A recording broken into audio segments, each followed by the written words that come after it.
بسم اللہ الرحمن الرحیم۔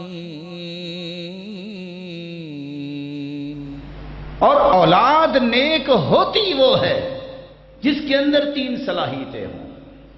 پہلی صلاحیت جو والدین کی خدمت کو اپنی زندگی اور آخرت کی بلندی کا راز سمجھتا ہے۔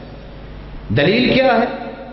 اللہ کے رسول معراج پہ گئے، قرآن کی تلاوت سنے، پوچھا یہ کون ہے؟ جواب ملا حارثہ بن النعمان، یہ حارثہ بن نعمان ہے۔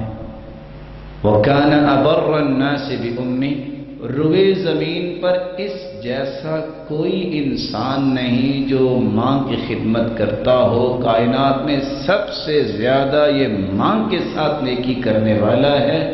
اللہ نے اجر کیا دیا ہے؟ پڑھتا قرآن دنیا میں بیٹھ کے ہے، اس کی تلاوت سے جنتی محظوظ ہو رہے ہیں۔ یہ ہے نیک اولاد۔ دوسری نیک اولاد کی نشانی کیا ہے؟ اس کو تھوڑی سی کڑوی بات نہ سمجھیے گا، زندگی گزارتے وقت بیوی کی خواہشات، اولاد کی خواہشات اور ماں کی خواہشات جب آپس میں گٹ مٹ ہونے لگیں تو ترجیح ماں کی خواہش کو دینی چاہیے۔ جو مرد ایسا کرتا ہے یہ نیک بیٹا ہے۔ اگر آپ بیوی کو 5000 روپیہ خرچ دیتے ہیں، مال اللہ نے دیا ہے، تو ماں کے ہاتھ پہ تم کیوں نہیں رکھتے؟ تم کہتے ہو اس نے کیا خرچ کرنا ہے، اس کے ہاتھ سے صدقہ کرواؤ، اور یاد تو کرو کہ یہ تمہیں پالا اور دعائیں کر کر کے اس بلندی پہ پہنچایا کس نے ہے؟ انہی والدین نے۔ اس لیے رسول اللہ صلی اللہ علیہ وسلم نے فرمایا تھا، جب سوال کیا گیا کہ من احق الناس بحسن صحابتی، سب سے زیادہ میری خدمت کا، میری نیکی کا، میرے حسن سلوک کا حقدار کون ہے؟ تو آپ نے فرمایا امک امک امک ثم اباک۔ 3 مرتبہ ماں کا نام لیا، 4تھی مرتبہ باپ کا نام لیا۔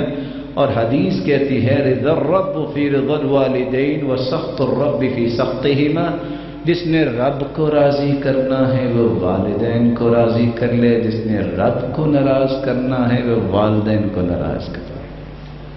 اور بلکہ حدیث کہتی ہے الوالد اوسط ابواب الجنہ، جنت کا درمیانہ دروازہ اور سب سے بڑا دروازہ وہ باپ ہے۔ چاہو تو اس کی حفاظت کر لو، چاہو تو اس کو ضائع کر لو۔ تیسری نشانی نیک اولاد کی، جو اولاد والدین کی زندگی میں اور ان کے دنیا سے چلے جانے کے بعد والدین کے لیے دعا نہیں کرتے، وہ صالح اور نیک بچہ نہیں ہے۔ کیوں؟ سلف صالحین کے پاس ایک شخص آیا، کہتے بتاؤ میں نیک ہوں کہ نہیں؟ کہتے اللہ ہی جانتا ہے، میں تو غیب نہیں جانتا۔ کہا نہیں بتاؤ آپ۔ کہا ٹھیک ہے میں بتاؤں گا، میرا بھی ایک سوال ہے۔ کہتے کون سا سوال؟ کہ بتاؤ والدین کے لیے دعا کرتے ہو؟ کہتے کرتا ہوں۔ کہا پھر تم نیک ہو۔ کہا کیا مطلب اس سوال کا، اور آپ نے کیسے مجھے نیک کہہ دیا؟